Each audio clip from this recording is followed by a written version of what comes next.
చిన్ని కృష్ణుడమ్మో ఎంతటి చిలిపి కృష్ణుడమ్మో, చిన్ని కృష్ణుడమ్మో ఎంతటి చిలిపి కృష్ణుడమ్మో, వెన్న ముద్దలను కన్నె ముద్దులను, వెన్న ముద్దలను కన్నె ముద్దులను, వెన్న ముద్దలను కన్నె ముద్దులను తిన్నగా తీయగా దొంగిలించిన అబ్బబ్బా చిన్ని కృష్ణుడమ్మో ఎంతటి చిలిపి కృష్ణుడమ్మో.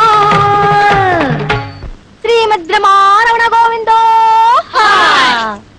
భక్తులారా, ముందుగా నన్ను నేను పరిచయం చేసుకుంటాను.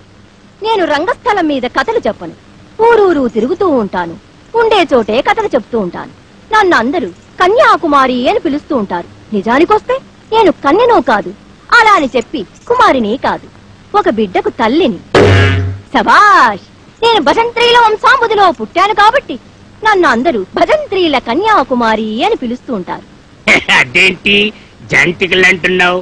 మా ఇంటి పేరు కూడా జంతికల వరహాల శెట్టి. మనిద్దరికి ఏదో చుట్టరికి ఉండుంటుంది. శెట్టి గారి మాట అంటే నా గుండెల్లో గట్టి మేళం కొట్టినట్టుంది. చుట్టరికం ఇదివరకు ఉండకపోతేనే ఇక ముందు ఉంటుంది. శెట్టి గారు, నా భోషానం పెట్టిగారు. సబాష్! శెట్టి గారిని చూశాక నా బిరుదాంకితాలకు భూషాణం కూడా తగిలించుకోవాలనుంది. దాన్ని మరి మీరే బహుకరించాలి. అలాగే. ఈ రోజు కథ ఇంతటితో ముగిసింది. రేపు కలుద్దాం. శ్రీమద్రమారమణ గోవిందో.